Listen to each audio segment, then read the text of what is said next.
Dobar dan, 8.3. Agresija Izraela i Amerike se nastavlja, fanatično ludilo poprima razmjere. He says that it doesn't look good for the United States, and it looks like that this whole war is going to blow up in our face if it hasn't already. And here I'll play it for you. China and Russia are sitting on the sidelines monitoring everything. They're in close touch with the government. They're providing satellite intelligence, which accounts for some of the tremendous successes, particularly in Israel and our U.S. bases. All of our bases have been destroyed. Our harbor installations are destroyed. We're actually having to fall back on India and Indian ports, which are less than ideal. That's what the Navy says. And I think Iran, much to our disappointment, is faring very, very well. So, what do you make of that? Do you agree with what he's saying? That it seems like the Iran is faring very well, and the United States is getting wiped out, their military bases.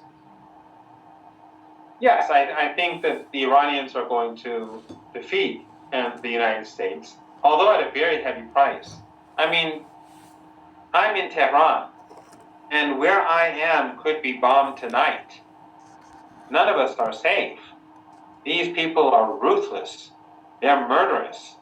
So tonight, I'm sure a lot of people are going to die in Tehran and in other cities. A lot of families are going to be ripped apart.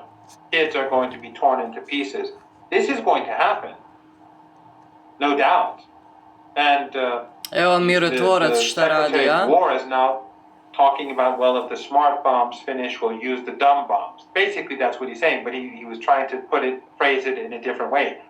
But in other words, what he's saying is that we'll just bomb the hell out of them. Sorry for the language. But what Iran did, first of all, let me say a couple of things. I know your background a bit, and but if it's okay, I want to explain a bit about Ayatollah Khamenei a bit, and then I want to get to what he did for the military. First of all, he was arrested multiple times during the Shah's rule and tortured. After the revolution, he became one of the leaders. He was the youngest leader of the council. That was important, the council, the Revolutionary Council.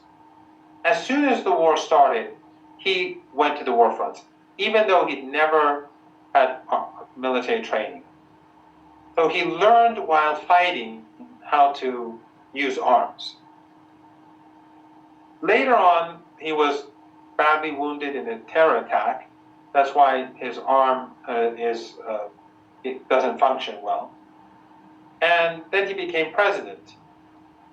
During the United States, Jimmy, has been at war with Iran on 3 occasions. In the last months of the war, Saddam's war against Iran, they funded him. These Arab dictatorships funded him. The West gave him weapons and chemical weapons. But during the last months, because things were getting bad, the U.S. intervened itself, and it started killing Iranians. It started destroying our navy, bombing Iranian oil installations, and they downed the Iranian airliner, in my opinion, intentionally, killing 290 people. And they never apologized for it. But the point is that at that time, when the U.S. got involved in the war on behalf of Saddam, to help him, the battlefields were Sve u ime Izraela, za Izrael. Sve. Because the balance of power had tilted away from Iran. Za projekt. He, as president, left Tehran and went to the war fronts.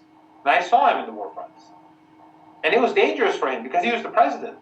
So obviously he was a target. But he was not a man of fear. And that's why when they murdered him, he was in his office. He is a person who's fluent in 4 languages: Persian, Arabic, Azeri. He's from Khamenei, is an Azeri city in Iran.